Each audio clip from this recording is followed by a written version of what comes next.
tayo at hindi ang ulan sa malingan lang ang ayulangin sa paglilingkod at paglilingkod sa ating Panginoon.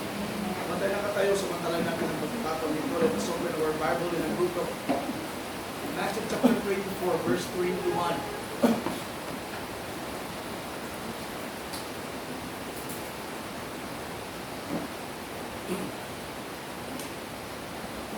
Isang verse lang aking babasahin sa 21. Sabi niya rito, aking babasahin sa wika English. For then shall be great tribulation, such as was not since the beginning of the world into this time. No, nor ever shall be. Lord God, once again, narito ang salita mo na siya aming nabasa. Amen. Nagpapakita at nagpapatunay na iyong salita ay katotohanan. Langit at lupa, mga bagay na nakikita namin, mga bagay na may pasimula, ay may hangganan at lilipas. Yes. Ngunit ang salita mo, Panginoon, Yes, Lord. mananatili, Amen. magpakailan pa man. Yes. At ang mga salitang ito, Panginoon, ang nagbibigay sa amin ng tatag Amen. at lakas, nagbibigay sa amin ng maliwanag na pananaw, Yes. paningin at kaunawaan, na ang salita mo ay totoo. Amen. Ang salita mo ay nagpapalaya sa katotohanan. Amen. Sa bawat tatayo, sa bawat maghahawakan, Panginoon, siya na kalalagayan namin, O Lord God. Lahat ng mga pangakong ipinagkaloob ay totoo ang lahat ng ito, Diyos. Salamat po, Panginoon, sa mga salitang nagbibigay aliw, Yes. sa mga salitang nagbibigay lakas sa bawat isa sa amin upang kami ay makapagpatuloy.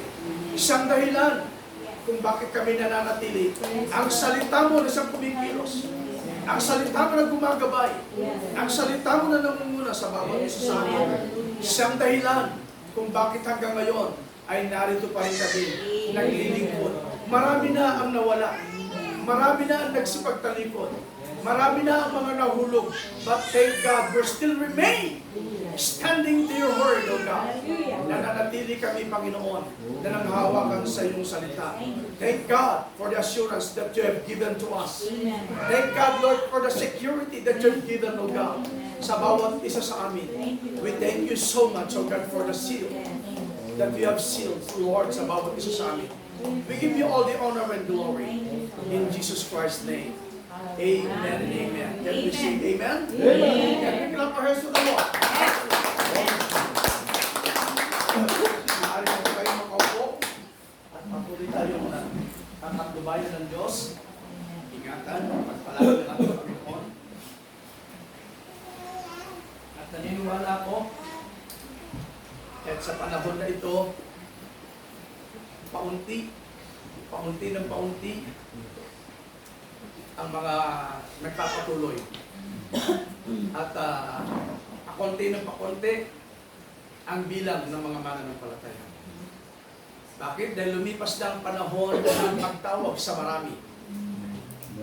Katulad na sinabi ng banal na kasulatan na marami ang tatawagin, ngunit kakaunti ang pipiliin. Dumating man sa punto na kumunti ang bilang ng mga nagpapatuloy, ng mga sumasampalataya at nananampalataya sa kanyang salita. Salamat sa mga kaunting yun, isa kang nananatili at nagpapatuloy. Marami na ang nakasama, nagpuri, umawit sa aking Panginoon, naglingkod sa Diyos, kasama ang nagbigay ng unang pagsasakripisyo. Unod dumating ang hangganan para sa marami at sa mga iba. Ngunit salamat, katulad ng aking binasa, ang salita na siyang patuloy na kumikilos sa bawat isa sa atin, nangungusap sa bawat isa sa atin. Darating ang panahon, nakakaunti at pakonti ng pakonti, at marami ang mauhulog, marami ang magsisipagtalikod. Dahil sa pasimula ng kahirapan, simula ng panlalamig, simula ng pagiging maligamgam sa pananampalataya. Ngunit salamat sa Diyos, tiniyak niya sa kanyang nobya ang tamang anointing upang mapanatili sa kanyang nobya Ang init sa paglilingkod. Stimulation ng kapahayagan na kanyang ibinigay sa bawat isa sa atin. Upang ang stimulation na to hindi mapaparang, hindi mawawala. Salit mananatili sa iyong pakiramdam. Iikot, magsisirculate ng lubusan sa katawan, spiritual body, ng bawat mananampalataya. Kung sa pasimula ay marami na ang nangalaglag at nangahulog. Amen. Ngunit darating ang panahon. Kaya na sinabi ng banal na kasulatan nating binasa, darating ang dakilang kapigatian.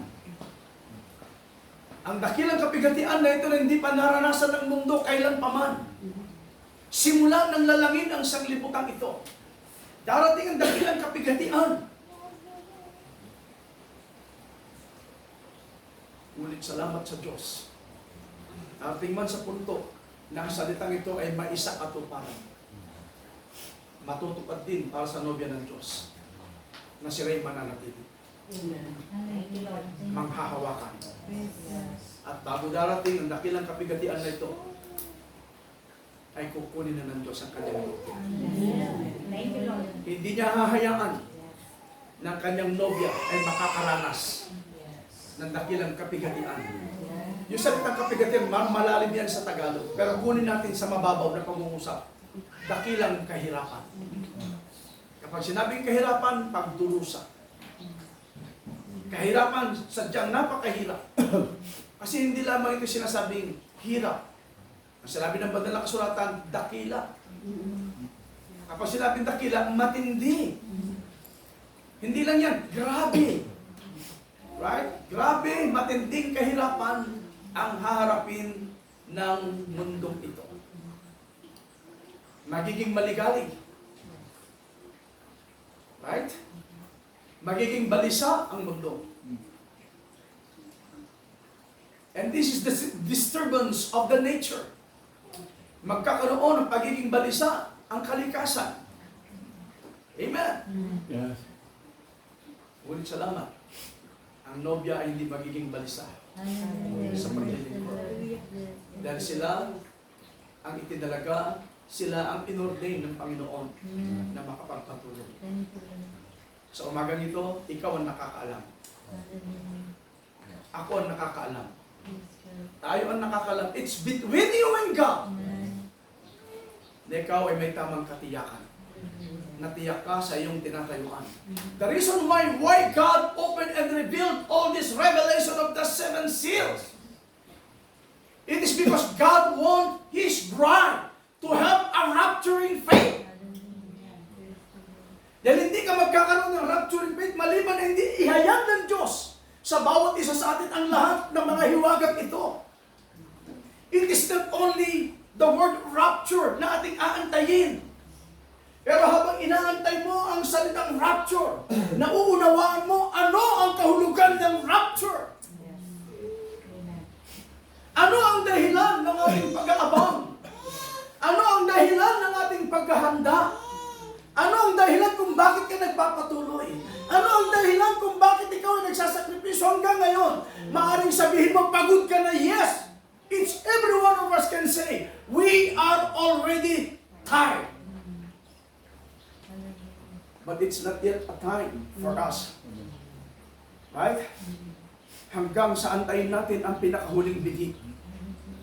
There's still more sacrifices na gagawin ng bawat isa. Kung ang Panginoon sinabi niya sa kanyang mga servant, right?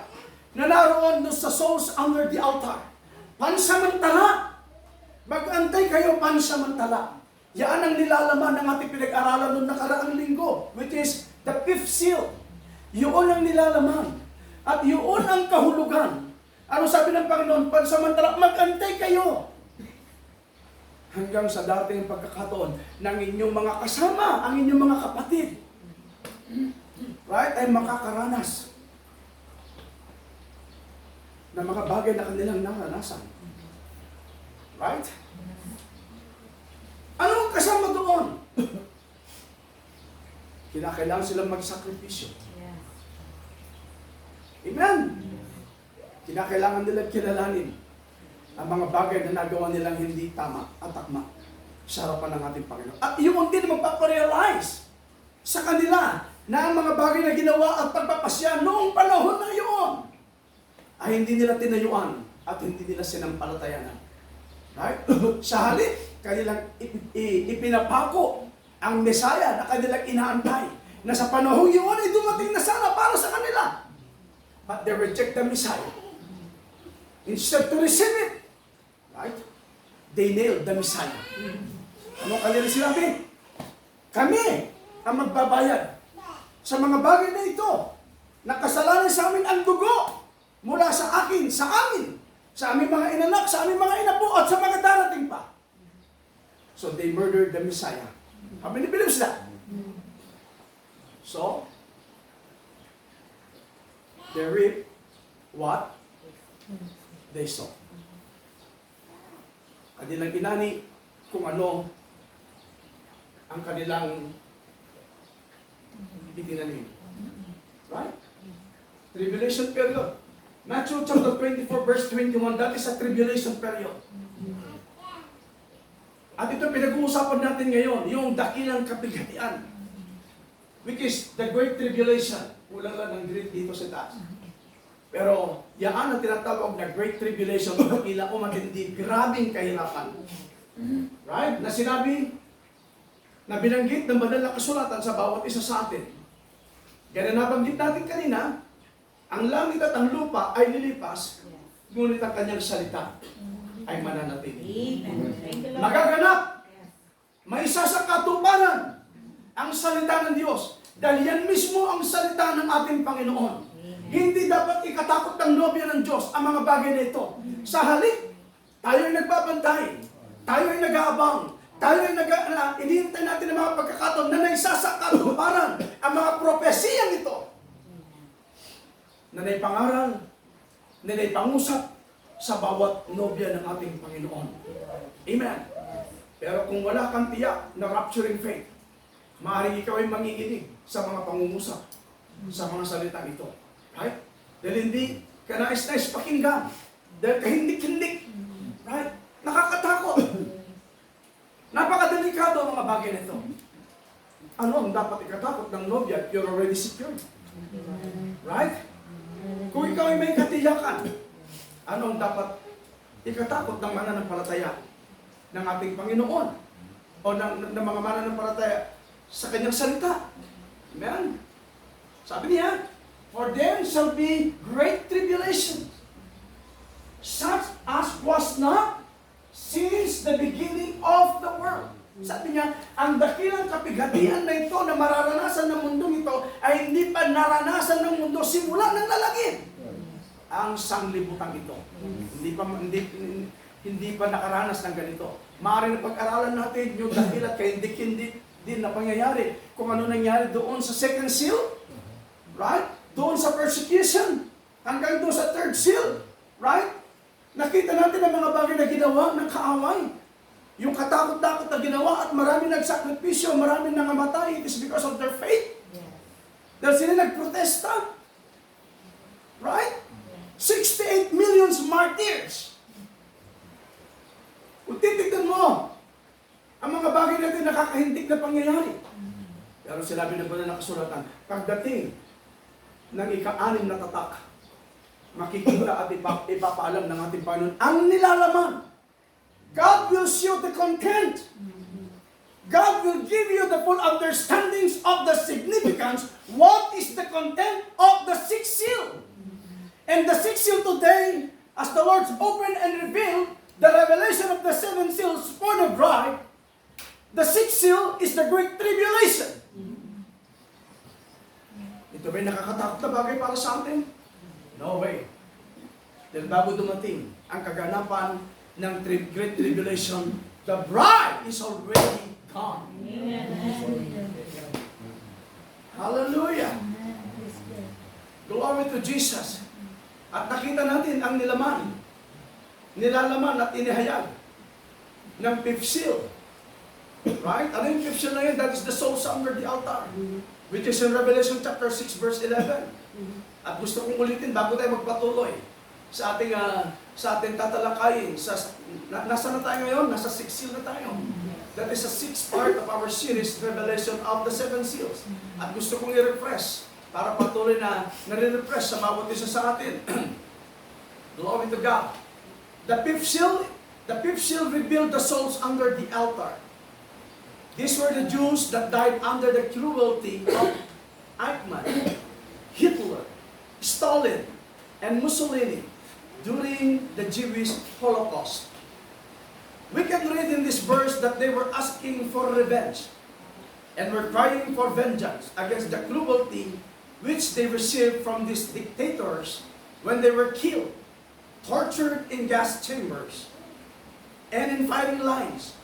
Yes, they held on the law of Moses, which was the word of God for them. Yun ang kanilang pinakahawakan talaga noon sa mga bagay na talagang hindi nila tinayuan, hindi nila sinampalatayanan ang gospel. Right? Ang ebanghelyo sa panahon, pinakahawakan nila yung law of Moses. And that is the word of God sa kanila sa panahon yun. At makikita natin na marami talaga ang pansamantalang binulag ang mga Hudyo. It is because for the general bride. Right? So, ang kanilang pagkabulag pansamantala at hindi nila makita ang ebanghelyo, hindi nila makita ang mensahe, hindi nila makita ang kapahayagan. May dahilan, may purpose ang ating Panginoon. Pansamantala para sa kanila upang pumasok sa eksena ang nobya ni Kristo. Hallelujah. Ang kanilang pagkabulag pansamantala sa spiritual ay pakinabang at biyaya at pagpapala sa nobya ng Diyos sa ating panahong ito. Are you there? Salamat sa makapangyarihan at mabiyayang kaloob ng ating Panginoon Diyos sa bawat isa sa atin. Yes, they held on the law of Moses, which was the word of God for them, and for the testimony which they held as being Jews. They were killed and martyred, and here they are, the souls under the altar. And that is the 5th seal. The souls under the altar. Abraham describes them as follows. These souls that's been martyred down through here, real true Jews. Totoo na mga Hudyo ang mga Hudyo na ito. Hindi yun ang sasabing Hudyo-Hudyuhan lamang. Kundi ito ay mga totoong Hudyo mula sa kanilang lahi. Mula sa kanilang dugo, nananalaytay ang pagiging totoong Hudyo. Hindi nahaluan. Hindi na-pervert. Right? Ang kanilang pagiging Hudyo. Eh ngayon, 10 years ka lamang mag-stay sa Israel. Sabi na, Jewish citizen ka na. Right? Hallelujah. Pero pinag-uusapan dito, yung pagiging totoong Hudyo mula sa dugo. Tiyak at sigurado. Tuloy ko. These souls that been martyred down through here and real true Jews, they have their name on the book of life.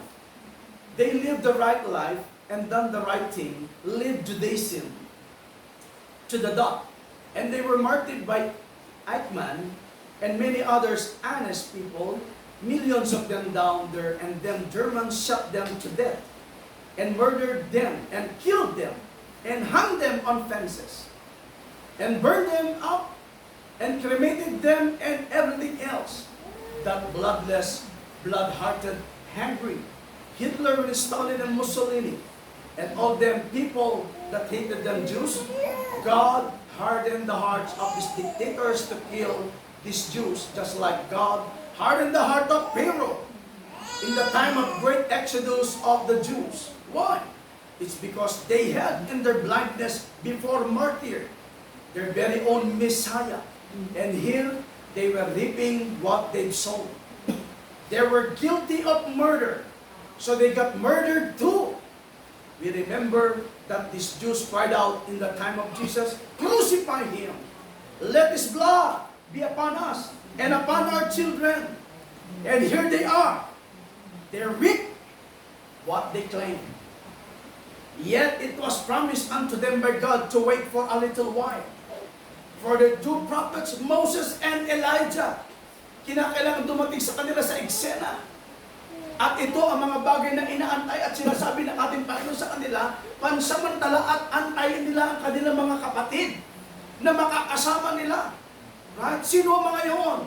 They are the 144,000 Jews. Right? Na sila man ay makakaranas ng pagsasakripisyo. Sila man ay magiging martir sa panahon na darating yun. At aantayin nila ang dalawang propeta na isusugo ng Diyos para sa kanila in order for them to enlighten and to tap their eyes para mawala ang kanilang pansamantalang pagkabulag at makita nila ang ebanghelyo at makita nila ang mensahe, maging ang mensahe na yung pinaniniwalaan ay makikita nila lahat ng mga bagay na mga sunod-sunod na mga parating at magaganap at may isa sa katuparan, sila ay makakakita ng tahasan. At doon, nakikita nila mga bagay na yun ay nangyari na at nangyayari sa panahon nila. Right? Are you there? Amen. Glory! So, kinakailangan dumating sa eksena ang dalawang propetang ito na isusugo ng Diyos. Right? Para sa 144,000 Jews. Amen! Sino sila? Si Moses at si Elijah. Na kung saan ang dalawang propeta nito ang gagamitin ng Diyos. Amen! Taglay ang kapangyarihan. Right? Mangusap. Pwedeng sumunod ang mga bagay na sasabihin nila. Hanggang sa panahon na ang kanilang katutuo ay mananatili. Mananatili rin ang kapangyarihan ng Diyos para sa kanila. Lahat ng sasabihin nila, this is thus of the Lord, it must be done. Lahat ng pangungusap ay patungkol sa Panginoon. Ngunit pagdating ng panahon at pagkakataon na matapos ang kanilang testimony, ang kanilang misyon, sila ay papatayin ng hayop na makapangyarihan at maimpluwensya organisasyon at ng iglesia na tinatawag na isang mother of harlots na pinoses ng demonyo. Right? Are you still there? Yet it was promised unto them by God to wait for a little while for their two prophets, Moses and Elijah, of Revelation chapter 11. These two prophets will call out their fellow brethren, the 144,000 Jews that have to be summoned out from the Judaism back to the true gospel of Jesus Christ. That is what I spoken to you a while ago. That is what I mentioned to you a while ago. See? That have to be summoned out from the Judaism back to the true gospel of Jesus Christ during the tribulation period, before God could avenge their blood against them that killed them. This final vengeance will take place during the Armageddon War, when God shall fight for Israel and the remnant Jews against Gog and Magog, Russia, Iran, and the Arabs who will attack Israel, along with the Great War and her daughters comes World War III. At alam natin napipinto na ang ikatlong digmaan at nagaganap at naisa sa katuparan. At ngayon, nakaamba na, right? Nakaposisyon na ang isang digmaang may magaganap o kaganapan ng isang digmaan. Ngayon, kung kinatatakutan ng marami ang Third World War, dahil yung unang war, yung first war, second war, kapag binabanggit kasi salitang war, it is all about war. The first World War is done already. Second World War is done already. But the third war, ito ay ikatlong digmaan, ay magaganap may sa katuparan. But to tell you frankly, church, believers, before the coming of the Third World War, the bride is gone already. Kukunin na ng Diyos ang kanyang nobya. Pero gusto kong makita natin ng bawat isa sa atin, maging seryoso tayo sa paglilingkod. Nang hawakan natin ng tama at matatag ang salita ng ating Panginoon. Mga bagay na balita na naririnig mo, mga bagay na ibinabalita at kaganapan na nangyayari.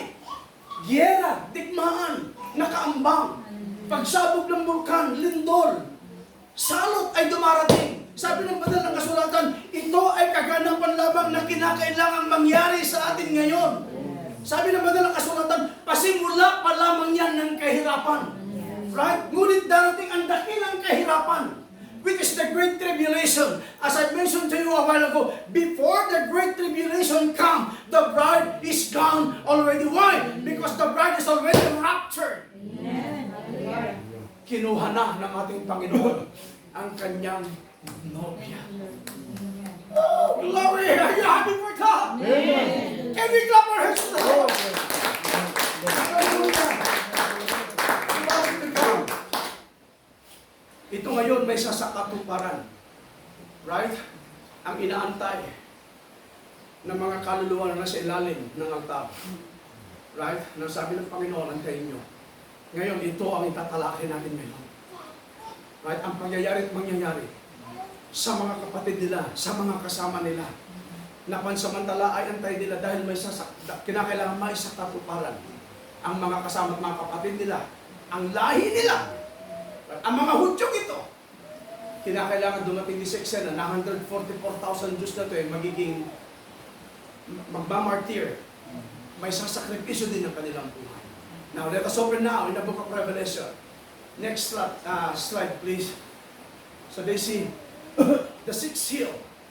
The sixth seal is the tribulation period. Revelation chapter 6, verse 12 to 17. Sana na nakakasunod tayo ng maigi dahil ang pag-uusapan natin ngayon, ito yung mga kapatid at kasama nila ang aantayin, na inaantay nila. Right? At dito ngayon may sasakatuparan, magaganap. Amen? Pero gusto kong makita natin, dahil may pag-uugnayan at makikita natin na mga bagay na may sasakatuparan, nakaganapan na sunod-sunod. Ang pag-uusapan natin ngayon is about the sequence of events after the rapture. Pero kukunin din natin pagkatapos, sa susunod na matakal natin ang seventh seal, kukunin naman natin yung sequence of events before the rapture. Right? So, ang pag-aaralan natin ngayon is about sequence of events before and after the rapture. Are you there? Now, Revelation 6 verse 12-17, and I beheld when he had opened the sixth seal, and lo, there was a great earthquake, and the sun became black as sackcloth of hair, and the moon became as blood, and the stars of heaven fell unto the earth, even as a fig tree casteth her untimely figs, when she is taken of a mighty wind, and the heaven departed as a scroll when it is rolled together, and every mountain and island were moved out of their places. So ito yung binabanggit ko kanina, which is the disturbance of the nature. Kapag sinabing disturbance, ito yung pagiging magulo, hindi mapalagay, hindi panatag. Sa madaling salita, kaguluhan. Right? Pagiging balisa. Kita nyo, hindi lamang ang tao, maging ang kalikasan ay magkakaroon ng kabalisahan. Are you there? Hallelujah! So sinabi niya rito, when she is shaken of a mighty wind, and the heaven departed as a scroll, when it is rolled together, and every mountain and island were moved out of their places. And the kings of the earth, and the great men, and the rich men, and the chief captains, and the mighty men, and every bondman, and every freeman, hid themselves in the dens, and in the rocks of the mountains, and said to the mountains and rocks, fall on us. Gusto nilang takasan ng kamatayan. At ayun pa lang yun, gusto na nilang mamatay. Pero ang kamatayan ang tumatakas sa kanila. Okay? Mas nanaisin na nilang mamatay. Sabi nila, bundok, mga bato malalaki, bumagsak kayo. Magpakabagsak na kayo sa amin. Gusto nilang mamatay. Pero ang kamatayan, ang takot sa kanila. Oh! My. Right? Kita mo? What kind of the disturbance of this world? Even the nature. How much more for the people? Right? Na magkakaroon ng pagiging hindi panatag. Magiging balisa. Right? Dahil sa kaguluhan na nangyayari sa mga pagkakataong yun. Every mountain and island were moved out of their places, and the kings of the earth, and the great men, and the rich men, and the chief captains, and the mighty men, and every bondman, and every free man, hid themselves in the dens and in the rocks of the mountains, and said to the mountains and rocks, fall on us, and hide us from the face of him that sitteth on the throne, and from the wrath of the Lamb, for the great day of his wrath is come, and who shall be able to stand? Yan ang nilalaman ng sixth seal, which is the Great Tribulation period. Kapag ginamit at sinabi sa salitang Tribulation period o Great Tribulation period, yung salitang period hindi lamang nangungusap sa salitang tuldok. Kundi yung salitang period ay mangungahulugan sa salitang Tagalog, panahon. Right? Ito ang panahon na may sasakatuparan. Ito ang panahon na matutupad. Ito ang panahon na mapupulfill ang sinabi ng Matthew chapter 24 verse 21, which is the Great Tribulation period in Matthew 24 verse 21. Right?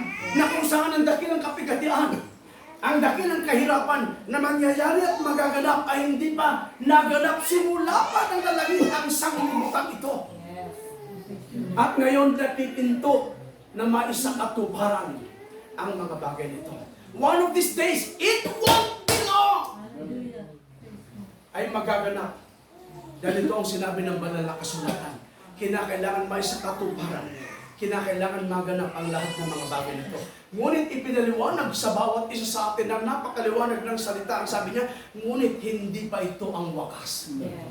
Ito ay pasimula pa lamang ng kahirapan. Pestilence, earthquakes, wars. This is just a beginning of sorrows. This is the fulfillment of Matthew 24. Na kinakailangan nakikita ng nobya. Nakikita ng mananampalataya. The scripture, the message is very clear. For the bride now, what is the content of the revelation of the seven seals? And God showed the content. And even God gives you the full understandings what is the significance, kung ano ang nakapaloob doon sa mga hiwagang binuksan ng ating Panginoon sa bawat isa sa atin. Now, hindi natin pwedeng sabihin, we are still an ignorant and innocent for this. Kung sasabihin mo, ignorante ka at inosente ka sa mga bagay na ito, yamang na ituturo, yamang na ipapangaral, yamang binuksan na sa bawat isa sa atin, at sabihin natin ignorant, at sabihin natin inosente tayo sa mga bagay na ito. Believers, maybe the people who claim that they are ignorant and innocent for this revealing of the Word, maybe the message, the Word, this Word and the message is not fit, F-I-T, hindi lapat para sa kanila. Sa madaling salita, maaring hindi para sa kanila. Dahil hindi nila maunawaan. But for the bride, God give you the full understanding. And God will reveal it to you. At ibinigay niya ang kabuuan ng kahulugan. Ano ang nilalaman ng paghahayag at pagbubukas ng Panginoon sa salitang the revelation of the seven seals. Are you there? Can you clap our hands to the Lord? Hallelujah. Feels like heaven. Amen. Glory. Kahit nandito ako sa lupa ngayon, pakiramdam ko, it's already heaven. Because the revealing of the Word. Revealing of the Word. Nagkaroon ako ng rapturing faith. For the revealing of the Word, I believe you too. Right? Ay nagkakaroon ngayon ng rapturing faith. At dapat na magkaroon ng isang nobya ng rapturing faith. Amen. Simulan ng buksan sa iyo ng ating Panginoon. Simulan ng ihayag sa iyo ng ating Panginoon ang lahat ng mga bagay nito. Maaring maraming iglesia sa ating panahon ngayon. Right? Ang balisa. At hindi lapat sa salita. Ang problema nila kasi wala silang wedding garments. In other words, Laodicea is naked. Hubad. Pero salamat nung ilabas tayo ng Panginoon sa Laodicea.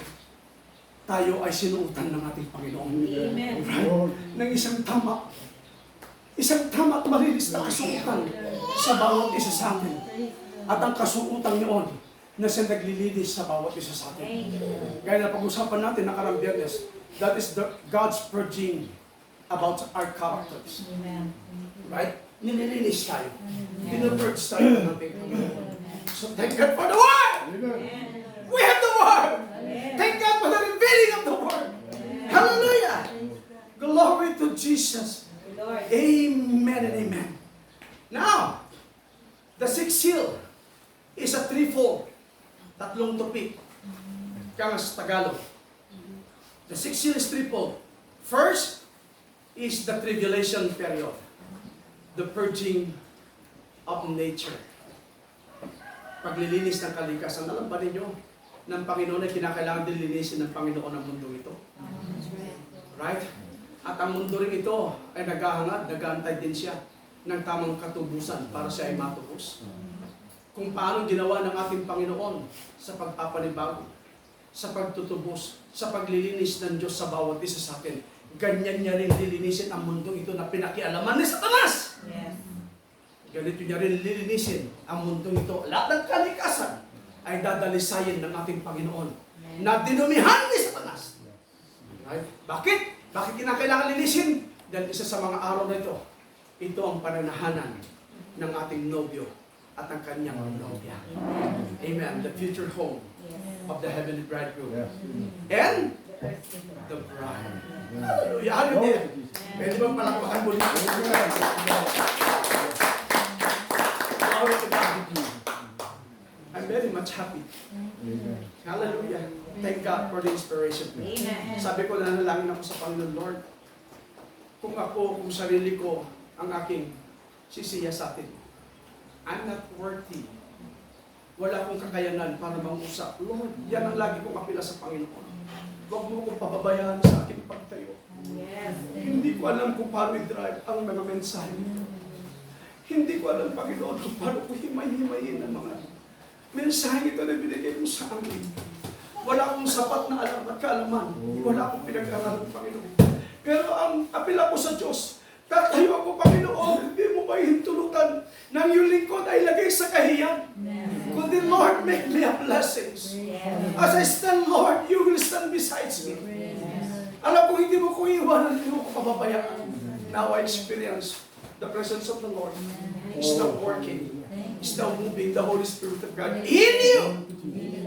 For 2 or 3 will gather in my name according to His promise. I am in the midst of them. Thank God for His promise. Salamat sa kaganapan ng kanyang pangako na binigay niya sa bawat isa sa atin. Tribulation period, the purging of nature, earthquakes, tsunamis, volcanic eruptions, nuclear weapons will purify the earth in preparation for the coming millennial reign of Jesus Christ with His bride.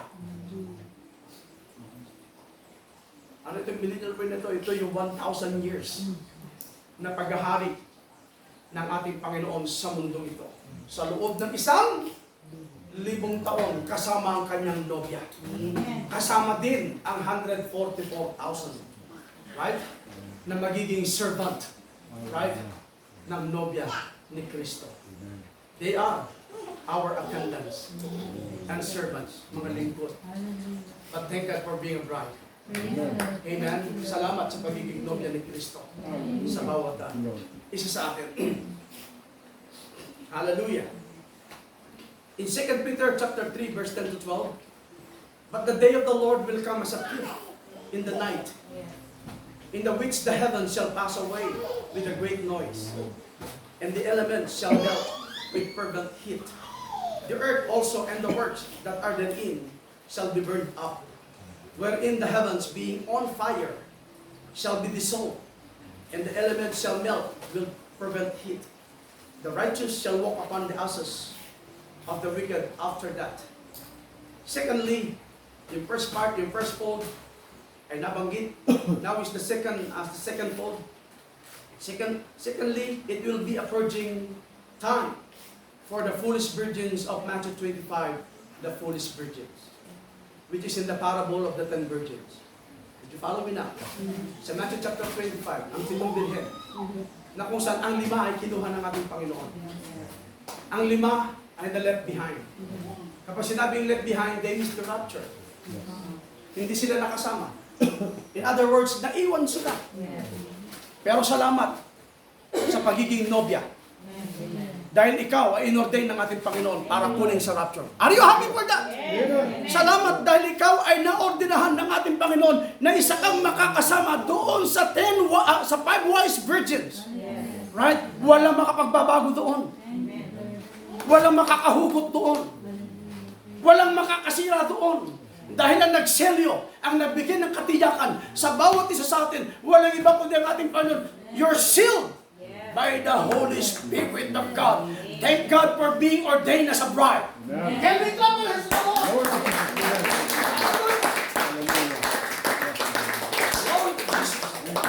The Lord is great. The Lord is good. Hallelujah. So yung mga 5 foolish virgins na may iwan, ay kinakailangan din sila linisin. Right? Para makamit nila ang kanilang kaligtasan, kinakailangan nilang tumayo at manghawakan sa kanilang pananampalataya. Dumating man ang puwersa, right? Ang sistema ng panibagong sistema ng New World Order. Nabanggit ko ngayon yan, pero yan ang tatalakayin natin mamaya. Right? Pero maraming beses kong inuulit-ulit sa bawat isa sa atin. This is not yet the new system. Kasi kung tayo ay nabubuhay na ngayon sa New World Order at panibagong sistema ng mundong ito, ang tanong ko, bakit narito pa tayo? Pero bago pumasok ang mga bagay na ito, gaya na nabanggit ko sa inyo kanina, ang nobya ay wala na. Kukunin na ng ating Panginoon dahil hindi sila mapapasailalim sa panibagong sistema ng mundo. At ang sistema ng mundo ito, wala nang gagawin kundi ang sistema ng hayop. Mawawala na ang mga batas panlupa. Kundi yung panibagong sistema, panibagong pamamaraan. Kaya nga tinawag itong New World Order and New Government. Right? One world religion. Are we there? Salamat sa Diyos that we are all controlled by the Holy Spirit. Kontrolado tayo ngayon. Why? Hanggang narito pa nobya sa ibabaw ng lupang ito. The grace still working. The grace is still on working sa ating panahon ito. Right? Kaya nga, minsan nahihigpitan tayo sa ating mga pinagdadaanan. Minsan hindi tayo makapasok sa mga dapat nating pasukan. Bumili tayo. Right? But the grace of God is still working. Kapag nagbabantay, may awa, sige po, pumasok na kayo. That is the grace of God. Do you believe that? Nagpapakita at nagpapatunay na ang biyaya ng Diyos ay patuloy na kumikilos. Nagtatrabaho at gumagawa sa bawat isa sa atin. Pero dating ang panahon, mawawala na ang biyaya. Hindi na magtatrabaho. Kaya lahat na mangyayari, kagipitan, lahat i-implement nila. By hook or by crook, wala na talaga. Right? May katapat na kamatayan, may katapat na parusa. Wala nang umaapila. Wala nang court, wala nang aapila sa korte. Right? Bibili that. But as long as the grace of God is still working in us, samantalahin natin ang biyaya. Right? Samantalahin natin ang biyaya. Dahil ang biyayang ito maghahatid sa atin sa katatagan mo sa pananampalataya. Kaya kahit na maulan, kahit na bumabagyo, isipin mo lagi ang gawain sa Panginoon. Unahin mo ang para sa Panginoon. Kung talagang in love tayo sa Word, kinakailangan tayo ma-inspired. Since God, ibinigay niya ang salitang ito, kanyang in-inspired ang mga scripture na ito para sa iyo. I believe if all the scripture was inspired by God, God will inspire you too to believe, to in love with His Word. Kung upang makapagpatuloy, upang lumakad tayo ng punong-puno ng kagalakan. Yan ang salitang inspirasyon. Dahil ang salitang ibinigay niya sa iyo ay pampasigla, pampasaya. Magkakaroon ka ng gana. Hindi yung, ay, napuyat ako. Ay, intunton, nagsandayak ko umatin. Hindi, Arabis mo. Yun. Kasalanan narigat sa tipumanaw, kasalanan may ganit, makagalit si tidanan. Pero nung ang ating Panginoon, bit-bit niya ang krus na napakabigat. Tanggap niya ang lahat ng hagupit. Mga bagay ng paghihirap na dapat sana tayong bumuhat. Pero hindi niya sinabi, hindi niya pinensyon ng bawat isa sa atin ang bigat ng kasalanan mo. Ang bigat ng ginawa mo. Sa halip, isinakripisyo niya ang lahat ng mga bagay. It is because God loves you. He was in love with you. May awit siya.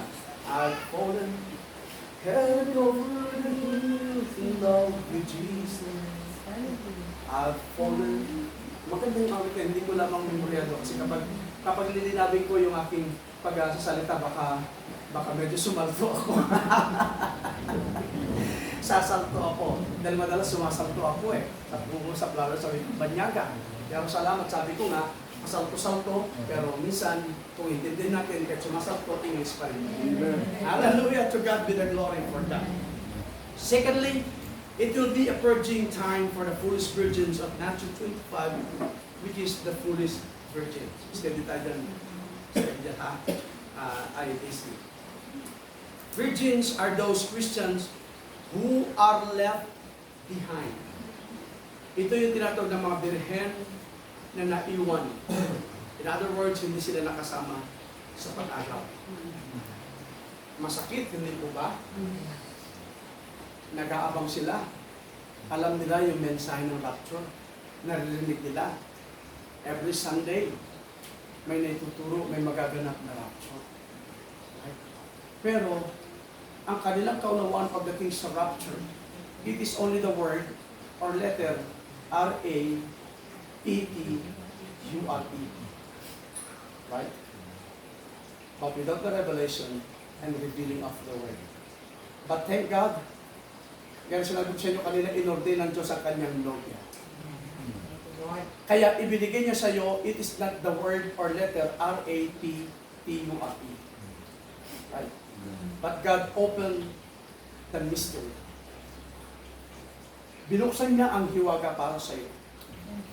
Para ikaw ay magkaroon ng tiyak na kaunawaan pagdating sa understanding of the rapture. Right? At kapag ikaw ay nagkaroon ng understanding sa salitang rapture, ibig sabihin, nung buksan ng Diyos ang kanyang hiwaga sa iyo, ikaw ay magkakaroon ng rapturing faith. At kapag nagkaroon ka ng rapturing faith, you are waiting, you're always preparing. Ano man ang mangyari, ano mang oras, ano mang araw sa darating, you're still waiting for His coming. Nagpapatuloy ka nang hahawakan, clear na clear ang mensahe, clear na clear ang salita ng Diyos para sa iyo. Hindi siya perverted, hindi siya nahaluan, right? Hindi ka naliligaw. Hindi ka nahihilo. Hindi ka nakukonfuse. Bakit? Dahil ang Diyos na pinaglingkuran mo, He is not the author of confusion. God that you serve is not God of out of order. But He is God of order. Diyos ng kaayusan. Kaya kanyang nobya, maglilingkod ng maayos. Ang kanyang nobya, maglilingkod na may kaunawaan. Ang kanyang nobya, nakikita niya ng malinaw na malinaw ang salita ng Diyos na naisasa katuparan at natutupad maging sa ating panahon ngayon. Ano man ang nagaganap ngayon at nakikita mo mga bagay na yun. Salamat Panginoon, natutupad ang mga propesya, ang mga salita at mga pangako mo sa panahon ito. Lord, it won't be long. Uuwi na ako. Ano yun? Hindi ka natatakot. Hindi mo naging, ako na yung ito na. Bumutong magkabay ka napasama. Awan yung ating maramida. Ano yung maramid ko? God is our hiding place. Siya ang tamang lugar na dapat natin pagtaguan. He is our house of refuge. The city of refuge.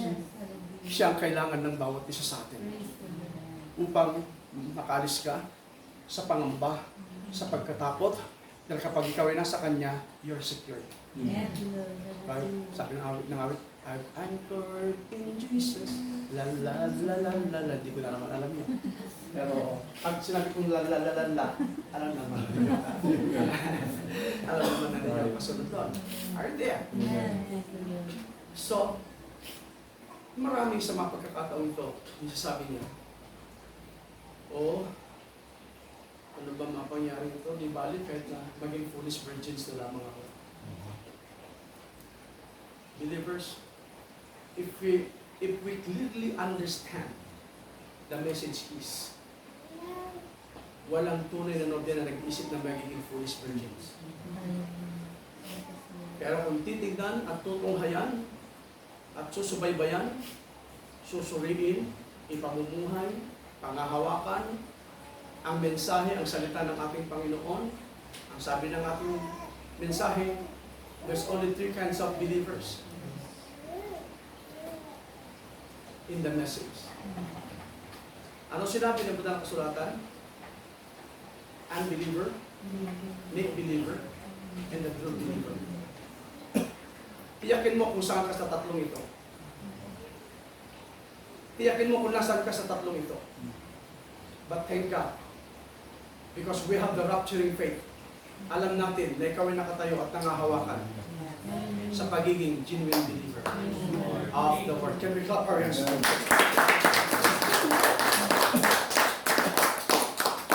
At kapag ikaw ay may rapturing faith, tiyak ang iyong katatayuan, tiyak ang iyong pangahawakan. You will never be left behind. Hindi ka maiiwanan. Paano kayo iwanan? Kung alam mo, kung tiyak nga sa iyo katatayuan, you have a rapturing faith! Right? Hindi pa man nagaganap ang rapture na ito. Ngayon pa lamang masasabi mo, I'm one of them. I'm so glad that I can say I'm one of them. Oh, one of them. Yes, one of them. I'm so glad that I can say I'm one of them. Oh, one of them. Are you one of them? Hallelujah. Glory.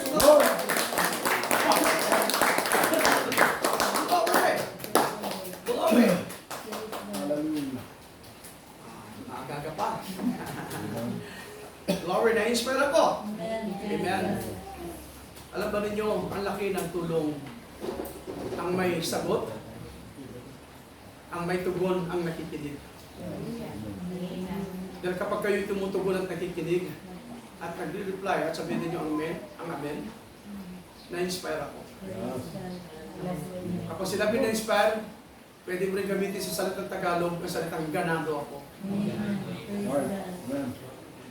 It is because God inspired you, God will inspire me too.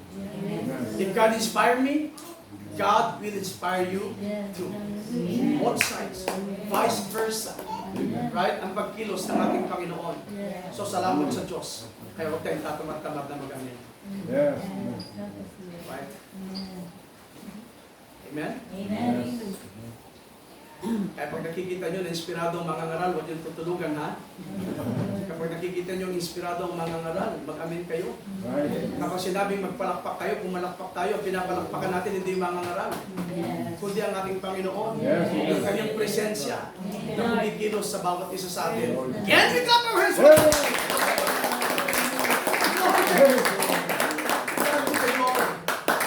Virgins are those Christians who are left behind, missing the rapture. They miss to hear this end-time message. Kaya nakatakot. Ang dami nakapasok dito sa message. Ngayon, tinatanggihan nila ang salitang end-time message. Ngayon, hindi na ako naniniwala sa end-time message. Yung mga end-time message, mga magugulo yan. Right? Ang totoo, pumasok si Satanas, siya ang gumugulo sa end-time message. Kaya may kaguluhan sa loob ng end-time message. It is because they allowed Satan. Pinahintulutan nila, binuksan nila ang pintuan, nagbigay sila ng konting puwang na sinamantala ni Satanas upang manggulo sa loob ng mensahe. Sa ayaw at sa gusto natin, papasok at papasok si Satanas sa loob ng mensahe para guluhin ang nobya. Kung maaari, dadayain ka pa niya. Yes. Yan ang kanyang layunin, yan ang kanyang gusto, yan ang kanyang hangarin. Pero God assures you, through the message, how can Satan deceive you? Sabi ng mensahe, it is very impossible for the very elect to deceive. Why? Because you're already secure. You're already ordained. Yung pinag-usapan natin noong nakaraang Biyernes, sabi niya, yung lingkod ng Diyos, tinukso, sinubok ni Satanas. Right? Pinakialaman ang kanyang buhay, ang kanyang ministeryo. Akala niya mapapasuko niyang lingkod ng Diyos. Akala niya mapapahinto niya sa kanyang paglilingkod. Pero hindi niya nakita ang kanyang tinukso ay ordained ng Diyos. Lord. Maaari kanyang tuksuin katulad ng ginawa niya sa kanyang lingkod. Right? Maaari niyang gawin ang mga bagay na ginawa niya noon. Pero gusto kong tiyakin sa bawat isa sa inyo, kung hindi niya nakikita ni Satanas ngayon, gusto kong sabihin kay Satanas na ikaw bilang isang nobya, you are ordained by God. Lord. Hindi niya pwedeng sirain ang selyo na binigyan ng Diyos para sa iyo. Right? Hindi niya pwedeng galawin. Maaring ma-uppercut ka niya. Right? Maaring may left hook. Maaring may jab. Pero sanay sa left hook. Sanay sa uppercut. Sanay sa jab ang nobya. Bakit? Kahit na tumumba, kahit na nasaktan yan, tatayo si Bride Ann. Every clap our hands, Lord. Why? Because you are a bride. Yes. Pasensya na anak, nagagamit ko pangalan mo. Dahil bride ka kasi. You're bride. Sa ayaw at sa gusto mo, ikaw ang nasa eksena ngayon. Pero hindi ako papayag na si Bride Ann lang. I'm also a bride. Because God gives me a nurturing faith. Right, pinangahawakan ko ito. Tiyak ako sa aking kalalagayan. Sigurado ako, hindi lang si Bride ang Bride Ann. Hindi lang si Bride Ann ang bride. I'm also a bride. Hallelujah. Sabi ng awit, I know I am the bride that you are waiting for. Ano yung kasunod pati yung awit na dati kong kabisado, nakakalimutan ko. Right?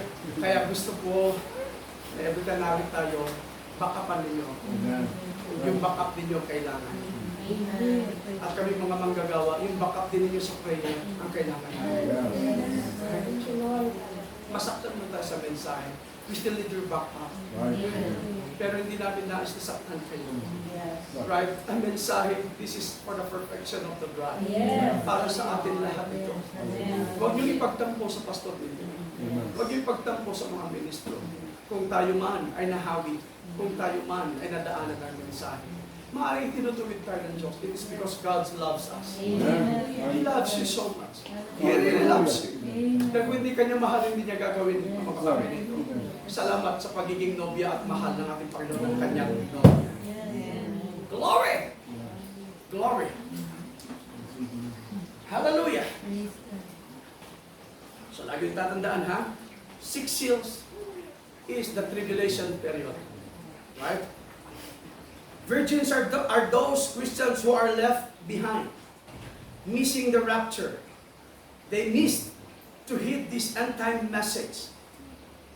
Kaya ano man ang gulo ng pingita mo, maging sa end-time message. Always believe that we are now living in the end time.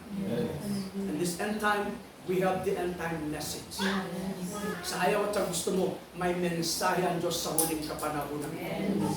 Right? Na ibinigay ang ating Panginoon. Huwag mong i-deny ang mensahe sa huling kapanahunan. Kung nakarinig ka man na may pastor na sabi, hindi ako naniniwala sa end time message, huwag mo siyang paniwalaan. Kasi dating panahon lalabas ang mga bulaang pastor, magdi-deny sa mensahe. Yung mga bagay na na-enjoy nila, napatunayan nila, i-deny nila ang mga bagay na yon. Right? Dahil lang sa subok, dahil lang sa tukso, dahil lang sa mga bagay na problema kanilang hinarap, sasabihin na nila, hindi na ako naniniwala sa end time message. Ano yung nabanggit ko sa inyo kanina? Kung hindi mo matanggap Kung hindi mo mapaniwalaan, maaaring hindi ka lapat sa mensahe. Maaaring ang mensahe hindi para sa'yo. Right? Walang sisinuhin ang mensahe nito. Ordinaryo, sino man, especially di mayaman, pastor, ministro, walang sisinuhin ang mensahe nito. But thank God, dahil ang salita ay para sa nobya lamang ng ating Panginoon. Kaya kapag ikaw ay nobya ng Diyos, lapat na lapat ka sa mensahe, sa salita ng ating Panginoon Diyos.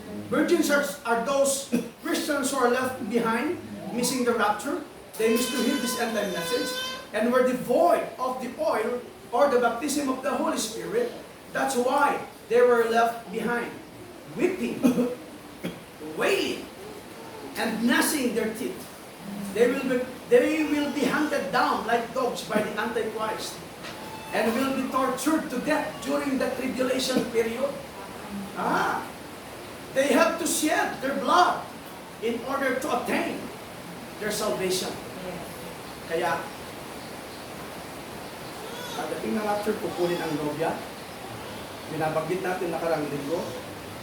If I'm not mistaken, last Sunday, kukunin tayo ng ating Panginoon. Sasalubungin na tayo ng ating Panginoon sa alapaap. Magaganap ang wedding supper for 3.5 years. Right? 3.5 years, magkakaroon tayo ng wedding supper. At the time, the same time, 3.5 years, papasok ang panahon ng dakilang kapigatian. Right? Magkakaroon ng pagiging binabanggit pa nila yung disturbance, yung pagiging pati ito Tagalog na to, nakakalimutan ko. Yung pagiging balisa. Mababalisa sila. Dahil may kaguluhang nagaganap. Dahil alam natin, pagdating at pagpasok ng 6 seals, that is the tribulation period, at itong kaganapan ng salita na pinangusap sa bawat isa sa atin, na ngayon ay nakikita natin na mga bagay na to ay unti-unti nang nagsasakatuparan at marami na tayong napapatunayan. At napapatunayan natin ang salita ng ating partner. Next slide please. Yung isa, yung last kanina. Another, yung sequence of it. Yeah, steady mo lang dyan. Papasok tayo dyan.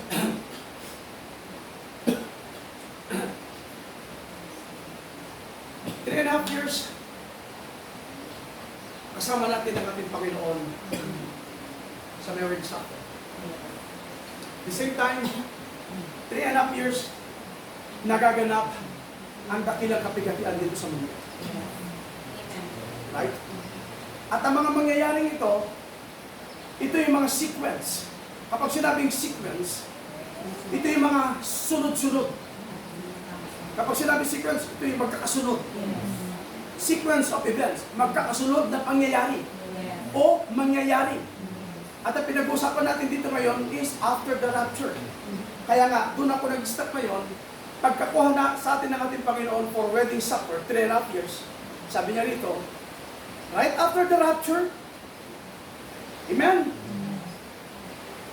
Papasok din ang biyaya. Ang dalawang propeta ay lalabas sa eksena. Hindi dito, kundi doon sa Israel. Gagamitin ng Diyos ang kanyang dalawang propeta. Ang Revelation 11. Pwede bang ilagay mo sa Revelation 11? As balikan mo mamaya ito. So, gusto kong basahin ang Revelation 11. Start tayo sa verse 3 hanggang verse 12. Sa Tagalog. May Tagalog yan yung scripture mo. Wala, sige. Sige, babalikan ko yan. Basahin ko sa Tagalog na, mas mainam.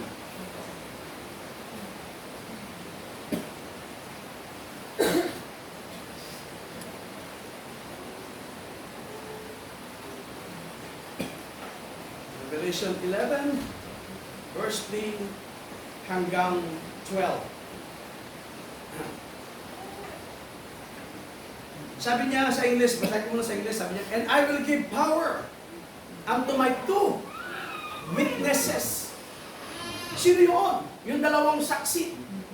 Ito yung binabanggit natin at nabanggit kanina. Ito ay walang iba kundi si Moses at Elijah. His two witnesses na kung saan, ito rin ang sinabi ng madalang kasulatan, and they shall prophesy 1,203 score days, cloth in a sackcloth. Sa Tagalog, at may ipagkakalob ako sa aking dalawang saksi. At sila'y magsisipanghulang 1,260 araw na nararamtan ng magagaspang na kayo. Verse 4, sabi niya, these are the two olive trees and the two candlesticks standing before the God of the earth.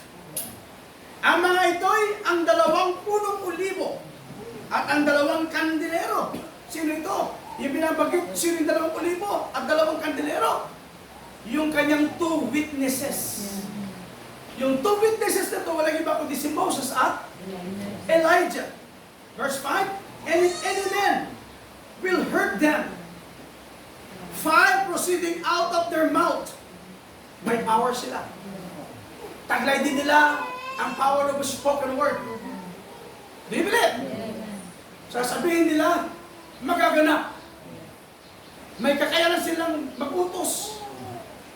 May kapangyarihan silang magsabi. At lahat ng sasabihin nila ay may sasakatuparan. See? Verse 5, and if any man will hurt them, fire proceeded out of their mouth, and devoured their enemies. And if any man will hurt them, he must in this manner be killed. Sa Tagalog, at kung nasain ng sino man na sila ay ipahamak, in other words, kung saktan, o patayin, o galawin, o pakialaman. See? Ang sinabi ng salita, at kung nasain ng sino man na sila ipahamak, ay apoy ang lumalabas sa kanilang bibig at lumalamon sa kanilang mga kaaway. At kung nasain ng sino man na sila ay ipahamak, ay kailangan ang mamatay sa ganitong paraan. Wala silang karapatan. Hanggat ang two witnesses na ito, they're still ongoing ang kanilang witnessing, ang kanilang patutuo, walang pwedeng makialam sa kanila. Pwede silang mamatay pagkatapos ng kanilang patutuo. Right? According to the scripture. Tuloy-tuloy tayo. Verse 6. These have the power to shut heaven, that it rain not in the days of their prophecy, and have power over waters to turn them to blood, and to smite the earth with all plagues as often as they will. Ang mga ito ay may kapangyarihang magsara ng langit upang huwag umulan sa loob ng mga araw ng kanilang hula, at may kapangyarihan sila sa mga tubig na mapaging dugo at mapahirapan ang lupa ng bawat salot sa tuwing kanilang nasain. 7. And when they shall have finished their testimony, napakaliwanag sa Tagalog, at pagka natapos nila ang kanilang patutuo. In other words, yung misyon. Right? Yung kanilang trabaho. Yung pangangaral. Yung panghuhula. Yung pagtuturo. Yung tanumbalik. Ang 144,000 Jews sa tamang pananampalataya. Continue. And when they shall have finished their testimony, the beast that ascended out of the bottomless pit shall make war against them, and shall overcome them, and kill them. Saka lamang para sila mamamatay. Ang sabi ng scripture, kapag natapos na ang kanilang ministeryo. Pero wag na wag nilang pakikialaman hanggang sila ay nasa misyon, hanggang sila ay nasa trabaho. Wag na wag nilang pakikialaman. Then anuman ang sabihin ng dalawang propeta nito ay may sasakatupan. Right? Hallelujah! So, tayo man, hanggat may misyon, hanggat tayo ay may gagawin pa, anuman ang gawin ng kaaway, hindi pwedeng makuha ang ating buhay. Hindi ka pwedeng mamatay hanggat hindi natatapos yung mission natin sa paglilingkod, sa buhay natin ito. Right? Saka lamang magaganap ang lahat ng babagon, mawawala ang ating hininga if it is already finished. It is finished. So salamat, nung isigaw ng ating Panginoon ang salitang it is finished. Right? Yung kanyang gawain pagtutubos, yung kanyang layunin, yung kanyang paghahayag. Sabi ng Panginoon, it is already finished. Hallelujah. Wala tayong gagawin ngayon kung hindi natapos na. Wala tayong gagawin ngayon. Only believe. Only believe. All things are possible with God. Glory.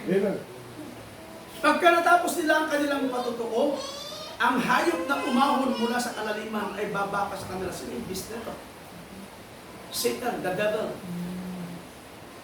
Right? At ang kakalaban sa kanila ay mga ma-influensyang relihiyon. Right? Na kanyang ipoposes. Makapangyarihan. Na kung saan siya ang kumukontrol ng control ng New World Order. Ng One World Religion. Right? Yung new system na kanyang pinaiiral. So hindi na magaganap. Wala nang visa. Ang law of the land. Lahat ng mga articles, right? Lahat ng naisa batas, mawawalan ng visa ito. Right? Aalisin ang visa. Bakit? Dahil umiiral ang isang panibagong sistema. Ang panibagong pamamaraan. Ang panibagong gobyerno. Ang panibagong isang relihiyon na naisa sa katuparan. At ito ay sa panahon ng New World Order. Na kung saan dito lumukob si Satanas. Right? At ito ang gagamitin ni Satanas para bakain maging ang dalawang propeta na ito na sinugo ng Diyos para sa mga 144,000 Diyos. Nakikita ninyo yan. Mamaya pala, yung sequence of events, sige kung patuloy mo yung scripture. Pagka natapos nila ang kanilang patutuo, ang hayop na umahon mula sa kalaliman ay babaka sa kanila at pagtatagumpayan sila at sila'y papatayin. Hey! And their dead bodies shall be in the street of the great city, which is spiritually called Sodom and Egypt, where also our Lord was crucified. At ang kanilang mga bangkay ay nasa lansangan ng malaking bayan na ayon sa Espiritu ay tinatawag na Sodoma at Ehipto, na doon din naman ipinako sa krus ang Panginoon nila. And they of the people and kindred and tongues and nations shall see their dead bodies 3 days and a half, and shall not suffer their dead bodies to be put in graves.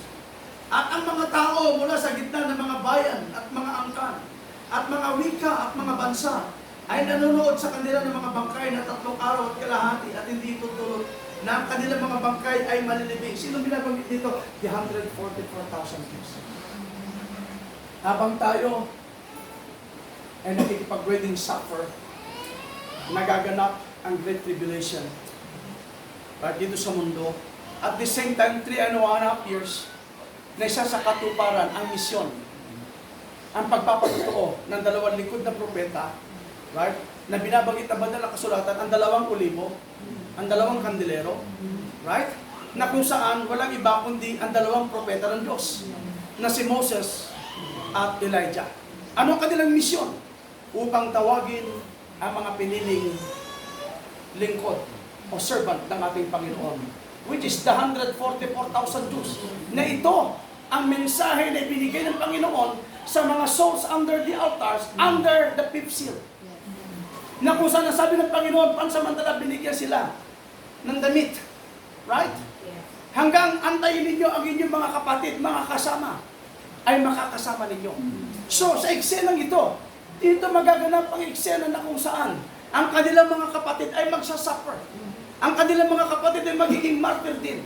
Ang kanilang mga kapatid ay tatayo din matatag sa pananampalataya kapag na-enlighten na sila at naalis na ang kanilang pansamantalang pagkabulag. Makikita nila ang scripture na isa sa katuparan, ang scripture na kanilang binaypas. ang scripture na kanilang tinalikuran, ang scripture na kanilang tinreject, ang Messiah na kanilang nireject, makikita nila ng maliwanag na maliwanag. Sinabi na ba sa nakasulatan, sila ay iiyak, sila ay magsisisi ng buong pagsisisi. Maglalangit-ngitan ng kanilang mga ngipin sa mga bagay na nangyayari at pangyayaring mangyayari at nangyayari pa. Right? Naglalangit-ngitan ng kanilang mga ngipin. Ang Mesayas na aming inaantay na si Palamisas na aming ipinapatay at ipinako sa krus. See, marami kami mga pinahirapan na mga manggagawa. Pinasakit ng loob. Pinipilit na inilalapit ang Ebanghelyo. Pero iisipin nila, sarado ang aming kaisipan at kaunawaan. Ngunit sa panahon yun, through the two servants of the Lord, the two prophets, mai-enlighten ang 144,000 Jews. Habang ipinapangaral, habang sumasampalataya, ang mga 144,000 Jews, makikita mo ang kanilang sincerity. Ultimong kamatayan, hindi nila katatakutan dahil sa kanilang paglilingkod. At pangahawakan nila, ang sinabi ni Pablo, for me to live is Christ, and to die is gain. Maaari mong pasimula, hindi nila mahawakan. Hindi nila masampalatayanan ang pangungusap at pangangaral ni Pablo. But that moment, they are also inspired by the Holy Spirit of God. Sila ay nasa ilalim ng badal na pagkilos ng Espiritu Santo. Handa silang mamatay. It is because of their own faith. Right? At doon, magkakaroon sila ng enlightenment sa kanilang katatayuan, sa kanilang paglilingkod. Ngunit sa kanilang katapatan at sa kanilang kasinsiruhan, ito ay magiging labag, right, sa New World Order na umiiral, sa sistema ng mundo, sa pamamaraan ng isang gobyerno, sa pamamaraan ng isang relihiyon. Bumabangga ang kanilang tayo! Bumabangga ang kanilang pananampalataya sa panibagong sistema. Kung paano nyo nakita si Shadrach, Meshach at Abednego. Right? Yes. Tumayo ng matuwid sa pananampalataya, humawak ng matibay sa salita ng ating Panginoon. Naging matatag sila sa pananampalataya.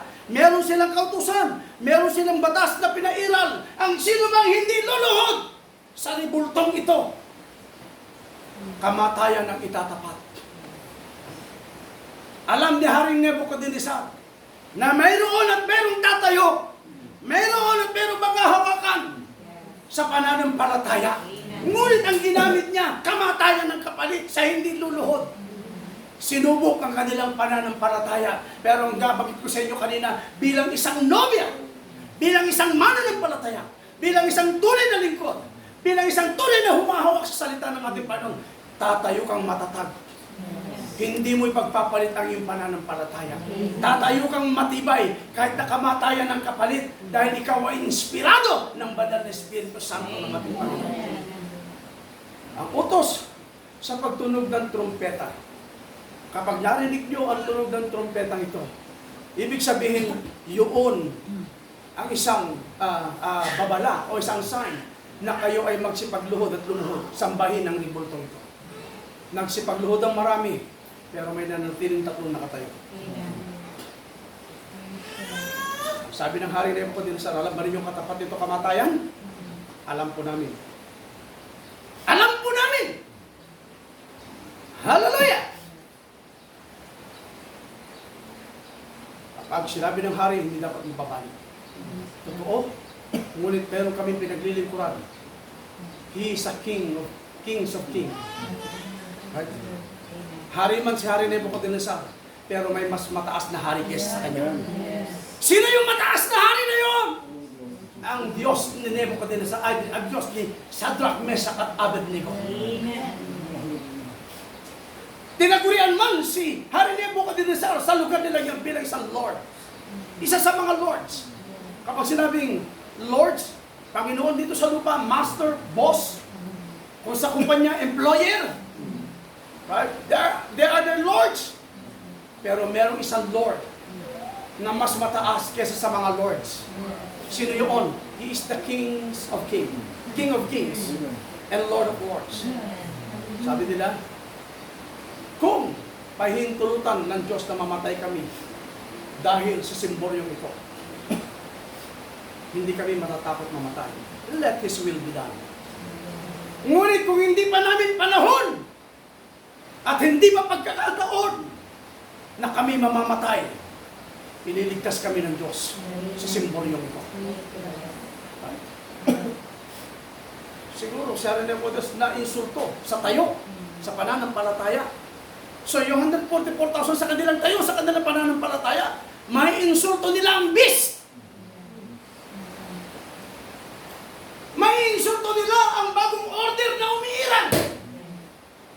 May insulto nila ang sistema, bagong sistema na umiiral sa panahon na yun. Kaya anong gagawin? Kamatayan ng katapat.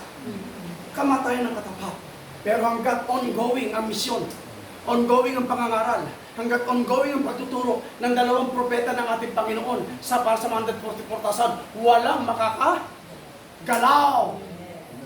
Right? Walang pwedeng mag-spy para sila ay barilin. Right? Hanggat sila ay nasa kanilang misyon. Sabi na madalang kasulatan, may kapangyarihan silang mangusap at lahat ng sasabihin nila ay masusunod. At apoy ang lumalabas sa kanilang mga bibig. At apoy ang lalamon para sa kanilang mga kaaway. Oh my! Kakalabanin mo. Right? Ang Diyos sa lahat ng Diyos. Ang Hari sa lahat ng Hari. Ang Panginoon sa lahat ng Panginoon.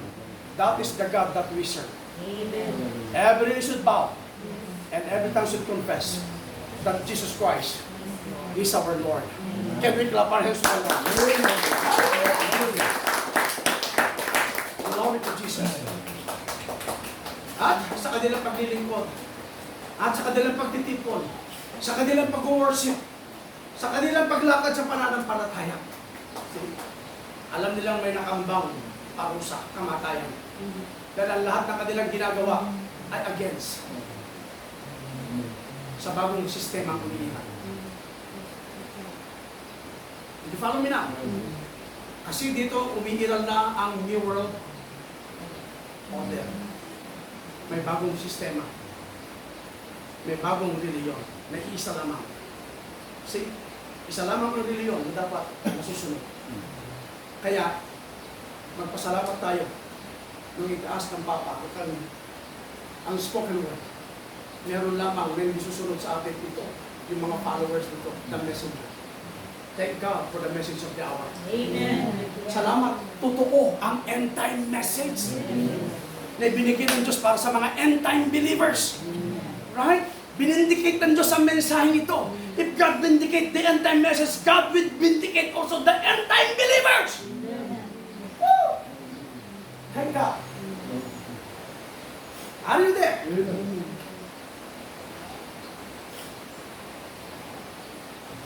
Right after ng mission, after the 3.5 years,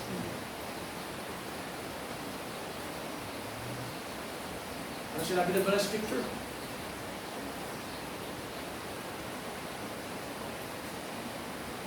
Hindi gagawa ng hakbang ang hayop nito.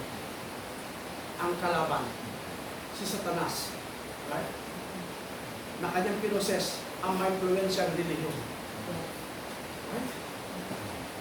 Powerful na tao na sinasabing siya ang Diyos dito sa lupa.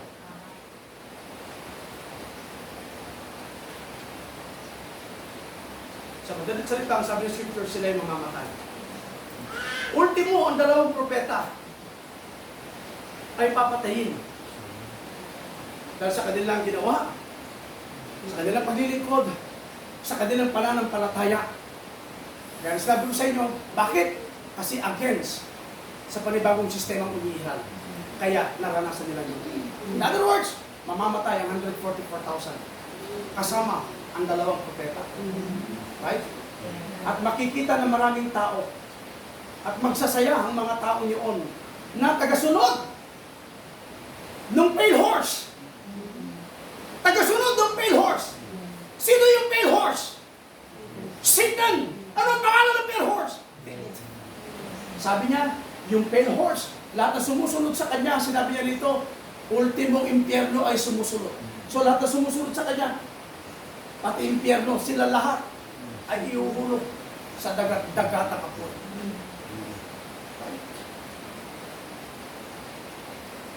Still there. Magsasayang mga tao, magbubunyi. Oh, wala nang laban ngayon. Sige, wala nang babangga, wala nang against sa atin ngayon. Umiiral na. But this is just only for the 144,000 books. Pero sa hintil, umiiral din ang pagpapurging para sa mga 5 foolish virgins, which is the virgins that was left behind, right? Yung mga naiwan, yung na-miss ang rapture, sila man ay nagdurusa, nagsasakripisyo, right? Gumaganap din ng mga bagay na yun, hindi sila matatakot mamatay dahil sa kanilang pananampalataya, dahil hindi nila magpapalit ang kanilang tayo. Right?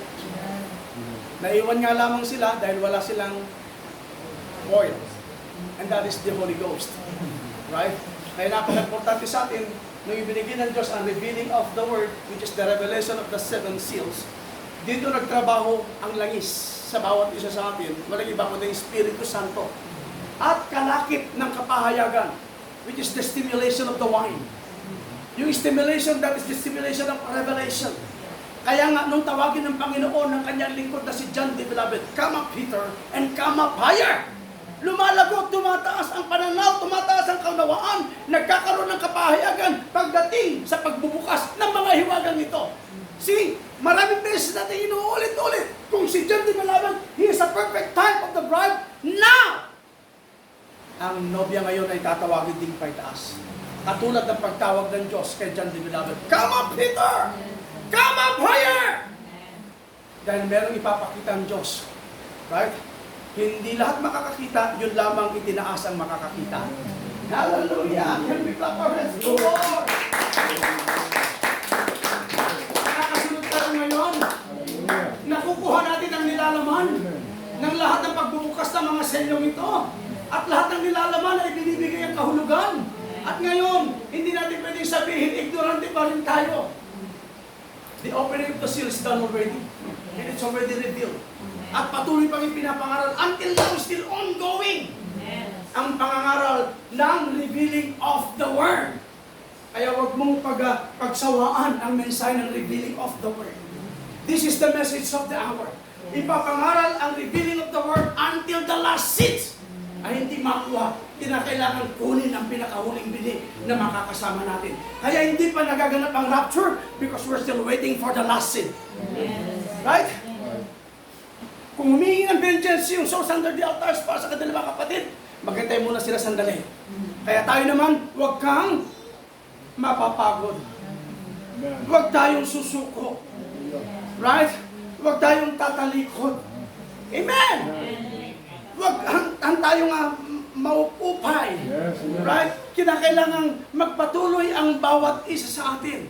Hanggat hindi dumarating ang pinakahuling binhi na kasama natin para kunin tayo ng ating Panginoon. At kapag nasumpungan na ang pinakahuling binhi, pinatwinkling mo na. Right? According to the scripture, will be gone. In a twinkling of an eye, we'll see Jesus. Right? Hindi ko nalaman kung sunod, pero gusto ko yung awit na yun. Alam ba yung awit na yun? Alam na yung nandiyan ba sa projector yung awit na yun? Wala, no? Paborito ko yun, ang sarap. Ang ganda kawitin yun. Yung kami mga young people, kabisado ko yun, pero ngayon, tumatanda, bakit? Tawag ko, ang dami nakakalimutan mga awit. Pero noon, punong-puno kami. Totoo niyan, ang Santa Barbara Church, talagang maraming alam na awit dyan pagdating sa camp meeting. See? Pero ngayon tumatanda. Man, it's your turn now. Kayo mga young people. Right? Panahon naman ninyo ngayon para gawin ang lahat ng mga bagay na ito. See? So, patuloy ko, yung mga lahat na nangamatay, nandun 4,000, makikita nila ang kanilang mga katawan, dumanas, umagos ang dugo sa lansangan. Ngunit ang pangako ng Diyos, sinabi ng Scriptures, hindi pa hinintulutan ng Diyos ng kanilang dead bodies ay malilibing. Hindi pa hinintulutan ng Diyos ang mga dead bodies ay mangangamoy. Pagpatuloy ko, bago natin itong patuloy yan, bababas ko ng konti, according to Scripture, verse 8. And their dead bodies shall lie in the street of the great city which spiritually is called Sodom and Egypt, where also our Lord was crucified. And they of the people and kindreds and tongues and nations shall see their dead bodies 3 days and a half, and shall not suffer their dead bodies to be put in graves. Bakit? Kasi, bakit hindi pa itulutan ng Diyos sa loob ng 3.5 araw ang kanilang katawan sa lansangan? Dahil kapag inabutan ng 3.5 days or 72 hours, ang dead bodies ng isang tao ay magpapasimula na itong mag-corrupt. Kapag nagpasimula na itong mag-corrupt, in other words, mabubulok. At kapag mabubulok, in other words, babaho. Kapag bumaho, mangangamoy sa lansangan. Ngunit ang sinabi ng Panginoon sa kanyang salita, hindi pa hihintulutan ng Diyos. Right? Kung ang nobya ng Diyos ay nakaranas ng pag-angat, pag-rapture, right? Ang 144,000 din ay iaangat ng Diyos. In other words, that's the word rapture also for the 144,000 Jews. Can you clap your hands to the Lord? Nakita niyo ang papas na pagkilos at pamamaraan ng Diyos. He is not unfair God. He is a very fair God. Right? Dumaan lamang ang mga taong hindi sumunod sa kanyang kalooban, sa kanyang salita. Pero sa hindi nila pagsunod, harap sila sa mga consequences. Kaya nga, sa mga consequences, dapat handa sila. Dapat kaya nilang harapin ang mga consequences. Kapag tayo nobya, kapag tayo nagkamali, kapag nagkaroon tayo ng wrong choice, kapag pinili natin at inignore natin ang perfect will ng ating Panginoon, though we are still bride, kung tayo ay lumiko, tayo lumihis, that is the word deviation. Yung sa deviation, napalihis tayo. Lumihis, pansamantala. Ngunit to-realize mo, ikaw nalihis at bumalik ka. God is rich in mercy. God is rich in grace. Hallelujah! At tayo muli tatrabahuin ng ating Panginoon. Hallelujah! Balikan ko ang 144,000 years. Hindi pa hintulutan ng ating Panginoon na kanilang dead bodies ay makurap o mabulok man lamang at makita sa lansangan na ito ay bumabaho.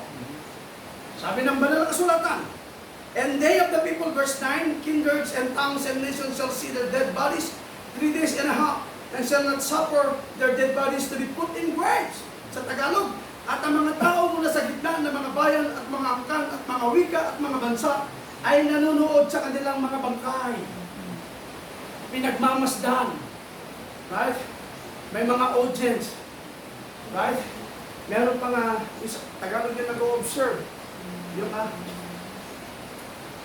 nasa dulo din ako. Ito Tagalog na ito. Kung minsan, Tagalog ka na ginagamit, makakalimutan mo pa. Right? Yung mga nagmamasid, pinagmamasdan, tinitignan. See? Nag-aantay, ano magiging kaganapan sa susunod. Right? Ngunit sa perfect plan ng ating Panginoon. Kaya nga tinatawag natin sequence of events. Sequence of events, ibig sabihin, mga sunod-sunod at magkakasunod na pangyayari at mangyayari. Wala silang kaalaman, pero sa puntong yun, may mangyayari. May kasunod yun. Hindi lamang kung sila nandun sa lansangan patay, naroon na nila mga bangkay. May kasunod na mangyayari. At doon, mawiwitness ng mga taong naroon ang pangyayaring mangyayari para sa 144,000 na pinatay. See? Sa Tagalog, at ang mga tao mula sa gitna ng mga bayan, at mga angkan, at mga wika, at mga bansa, ay nanonood sa kanilang mga bangkay na 3 araw at kalahati, at hindi itutulot ng kanilang mga bangkay ay malibing. Verse 10, and they that dwell upon the earth shall rejoice over them, and make merry, and shall send gifts one to another, Because these two prophets tormented them that dwelt on the earth. Ito yung mga tao na kung saan na bumangga din sa mga tayo ng mga mananampalatayang ito, ng dalawang propetang ito, dahil sa kanilang pagbangga sa kanila, nasaktan sila, right? Napahamak sila, kaya nga sila pa nagustong gumawa ng ganti para sa mga two witnesses na to. Kaya nga nung sila ay mamatay, naroon ang kanilang sa Ilocano, kung na pagkuyaw, data, gunggunayo data, right? See, kita ninyo pagpatuloy ko. And they that dwelt upon the earth shall rejoice over them and make merry and shall send gifts one to another, because these two prophets tormented them that dwelt on the earth. Sa Tagalog, at ang mga nananahan sa ibabaw ng lupa ay mga gagalak tungkol sa kanila at makatutuwa, at sila ay mga papadalahan ng mga kaloob, sapagkat ang dalawang propeta ito ay nagpahilak sa nangananahan sa ibabaw ng lupa. Verse 11, and after 3 days and a half, the Spirit of life from God entered into them. Kailan daw? After 3 days and a half, ang Espiritu ng buhay ng Diyos ay pumasok sa kanila. Kanino? 144,000, including the two witnesses. Right? Ano yung pumasok? Yung Espiritu ng buhay na galing sa Diyos. Patuloy ko. And after 3 days and a half, the Spirit of life from God entered into them, and they stood upon their feet, and great fear fell upon them which saw them. Sa Tagalog, at pagkatapos ng 3 araw at kalahati, ang hininga ng buhay na mula sa Diyos ay pumasok sa kanila, at sila'y nangagsitindig, at dinatnan ng malaking takot ang mga nakakita sa kanila. Last verse 12. And they heard a great voice from heaven saying unto them, come up hither! Hali kayo rito. Itataas ko kayo! Sila man ay makakaraos ng pagtaas. Sila man ay nakarinig ng mensaheng come up hither. Sila man ay nakarinig ng mensaheng come up higher! Are you there? And they heard a great voice from heaven saying unto them, come up hither. And they ascended up to heaven, and in a cloud, and their enemies beheld them. At narinig nila ang isang malakas na tinig na nagsasabi sa kanila, umakyat kayo nito. Sino nakarinig? Yung mga 144,000 Jews. Right? Yung mga nasa paligid, hindi nila maunawaan yung sigaw. Kasi kung maunawaan nila, dapat sila man ay tataas. Nasusundan niyo ako? Pero yung mensahe ng come up hither is just only for the 144,000 Jews. No wonder the words and the message come up higher for the bride today, it's only for the bride. Marinig mo ng mga mensahe ito ng tagapaligid, hindi nila maunawaan ang mensahe na unawaan ngayon. Right? Kapag hindi nila maunawaan, hindi sila makasunod, hindi sila makapamuhay, hindi sila makalakad. Right? But this word, this message is just for the bride. Come up hither and come up higher. So thank God, tayo ay pinitaas. Itinaas ng ating Panginoon. Mga bagay na hindi natin nakita ngayon ay nakikita. And they heard a great voice from heaven saying unto them, come up hither. And they ascended up to heaven in the clouds, and their enemies beheld them. At narinig nila ang isang malakas na tinig na nagsasabi sa kanila, umakyat kayo nito. At sila'y umakyat sa langit. In other words, sila ay na-rapture. Yung salitang rapture, ibig sabihin, catching away. Or, to caught up. Kukunin kang paitaas. Not to caught down, but to caught up. Or catching away. Sa Tagalog, aagawin ka. Kukunin ka, paitaas. Aagawin ka, kukunin ka, paitaas. Hindi ka aagawin, kukunin ka, pababa. Right?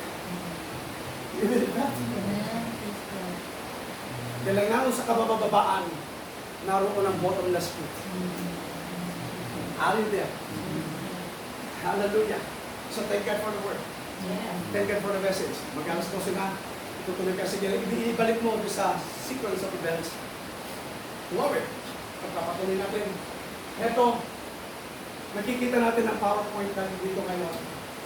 At naniniwala ko, na nakakasubaybay ang bawat isa sa atin. At ang nakalagay dito, sequence of events after the rapture.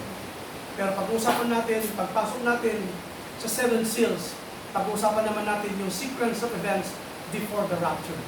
So, pinag-uusapan natin ngayon, it is not only after the rapture, but also before the rapture. So, ang ating matatopic is sequence of events before and after the rapture. Dito ngayon, tinutunghin natin dahil tayo ay naroon sa ating pagsiserye ng ating Revelation of the 7 seals, naroon tayo sa 6 seals, which is the Great Tribulation period. Right? Ito na ngayon ay sa katuparan, naganap na mga bagay na ito, ang salita ng ating Panginoon sa bawat isa sa atin. So sa pagpapatuloy, medyo nawala yung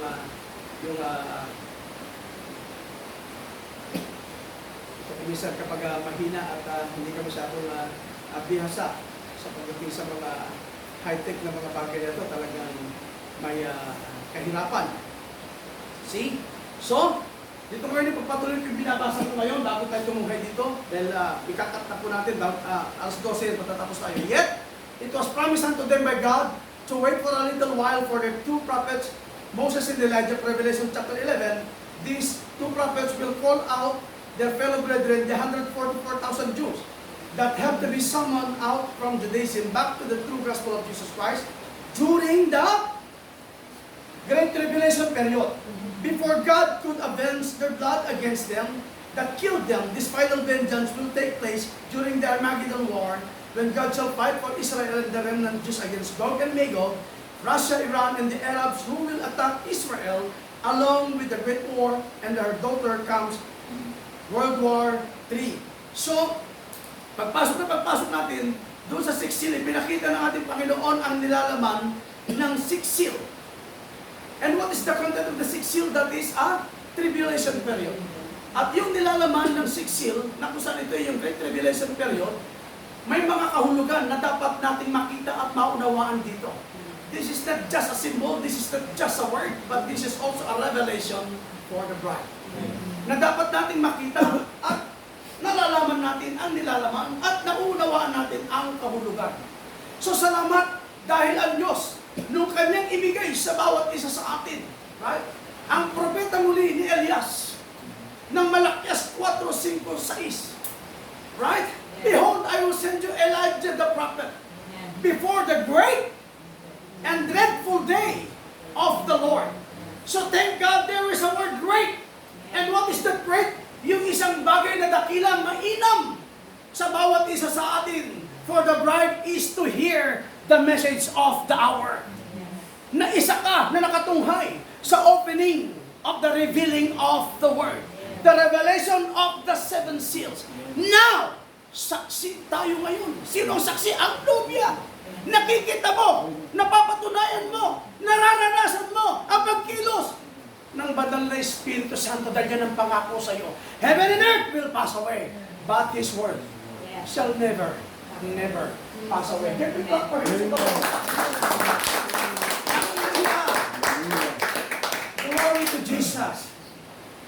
Hallelujah. Thirdly, yung pinasok natin kanina, second, di ba? Thirdly, it will be the calling of the 144,000 Israelites back to the true gospel of Jesus Christ. When God is through with us Gentiles, He will turn back to the Jews and open their eyes to the true gospel of salvation. God will send His 2 prophets, Moses and Elijah, the 2 olive trees of Revelation 11, to call upon the elect of Israel. Jesus will be preached to them, and they will accept Him as their Messiah. Dito sila magigila ngayon. May-inlove na sila ngayon sa Messiah kay Jesus Christ. Right? So dati-dati, sabi nila, tao lamang yan! Right? Propeta lamang yan! Kung propeta, bakit hindi nila pinarulan sa prophet? Eh, ang dahilan ko kasi, sila nabulag ng pansamantala. It's a great amazing grace for the gentle bride. Yung pansamantalang pagkabulag nila. Kaya nga inaawit natin yung amazing grace. When I was blind, but now I see. Glory! Okay, so praise God sa huling eksena ng ating inawit. Praise God, praise God, praise God, praise God. Hallelujah! Thirdly, it will be the calling of the 144,000 Israelites back to the true gospel of Jesus Christ. When God is through with us, Gentiles will turn back to the Jews and open their eyes to the true gospel of salvation. God will send His two prophets, Moses and Elijah, the two olive trees of Revelation 11, to call upon the elect of Israel. Jesus will be preached to them, and they will accept Him as their Messiah.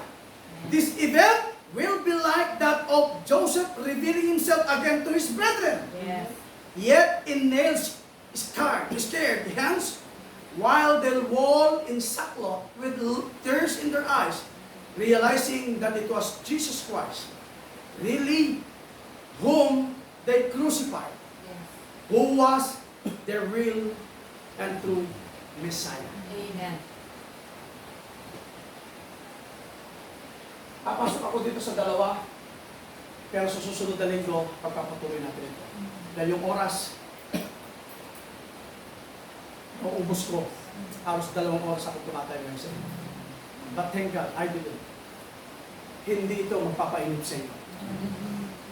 Hindi mo iniisip ang oras kung anong gagawin mo mamaya.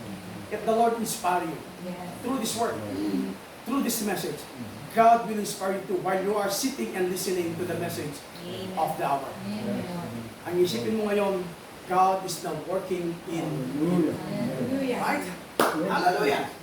Narito ang 2 olive trees, the 2 candlesticks, at binasa natin ang Revelation 11, verse 1 to 12. Hindi lang sa 10, kundi verse 1 to 12. So nakita natin ang pangyayari at mangyayari sa kanila, sa kanilang ministeryo. Habang nasa mission sila, walang pwedeng makialam sa kanila. Yes. Dahil taglay nilang kapangyarihan na galing sa ating Panginoon. Walang pwedeng mapadlang sa kanila. Pero sila ay may hangganan ng kanilang ministry. At sa hangganan ng kanilang ministry, sila ay magagapit at mapapatay ng hayop. Sino yung hayop na yun?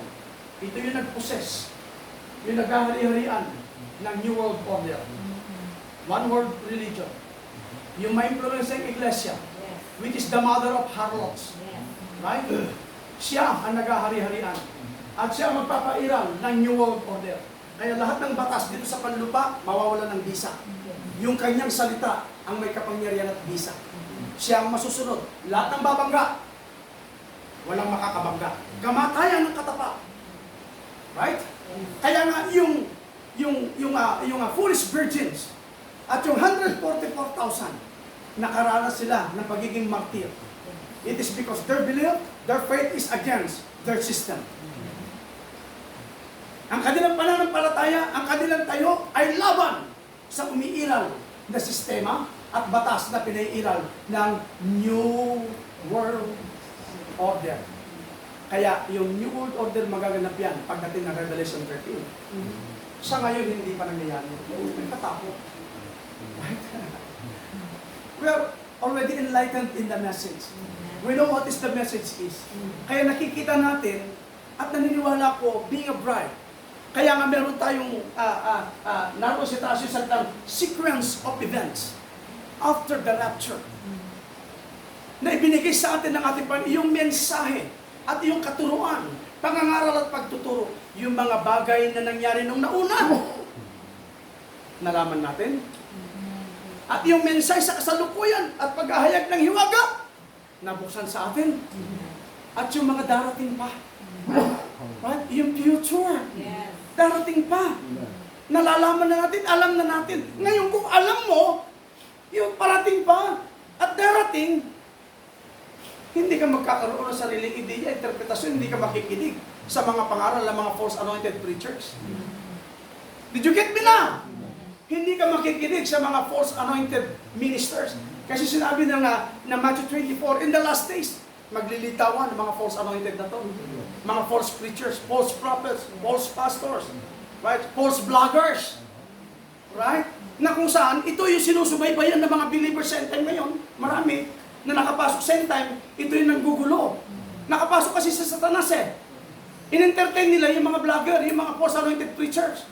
Yung mga false anointed teachers, yun ang sinusundan nila. Samantalang meron tayong isang mensahe na ibinigay ng Diyos. Yun ang sundin natin. Pwede ba palakpakan natin ang Diyos? Sundan natin yun. Hindi ka maliligaw, hindi ka mawawala. Makikita mo ang mga nangyari, mga mangyayari, ang mga nangyayari at mga mangyayari. Kaya nga salamat sa Diyos. We have a message, sequence of events before and after the rapture. Tayo natin ba yung ngayon? Ikakat ko ngayon ito, pero pagpapatuloy ko sa susunod na linggo. I hope na ma-enjoy niyo yan. I hope sa dating na linggo hindi kayo absent. At narito kayo. At magpapatuloy tayo. I hope since narinig natin ang mensahe na dapat hindi tayo pahapay-hapay. Na dapat tayo nagkakaroon talaga ng galak at tuwa. At nai-inspire tayo sa mensahe ng ating Panginoon. Walang dahilan upang idahilan natin ang paglilingkod natin sa Diyos. Even rain, even storm, even sickness, even disease, even famines, even pestilence, they can do nothing para sa'yo, para paglingkuran mo ang ating Panginoon. Right? Do you love the Lord today? Amen. Can we clap our hands to the Lord? I know I am the bride. Hallelujah.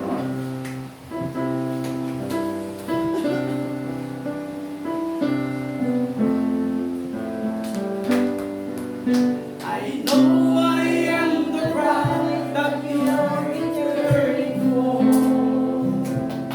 Dressed in garments white and wrinkled free. I have no earthly love that I am holding to.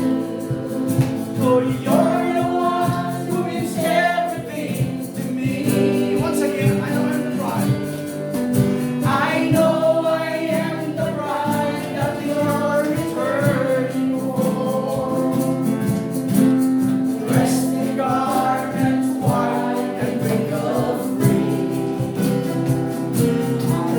I have an earthly love that I am holding to. For you're the one who is everything to me. Amen.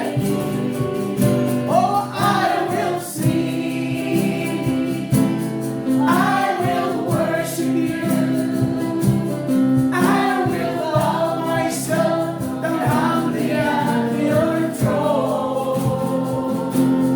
I will do everything, I will give everything to you. Once more, I know I am the bride. Hallelujah. I know I am the bride that you're returning for. God, yes.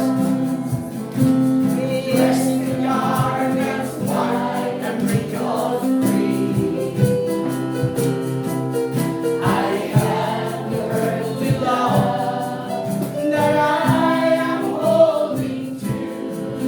For you're the one who means everything to me. I will sing.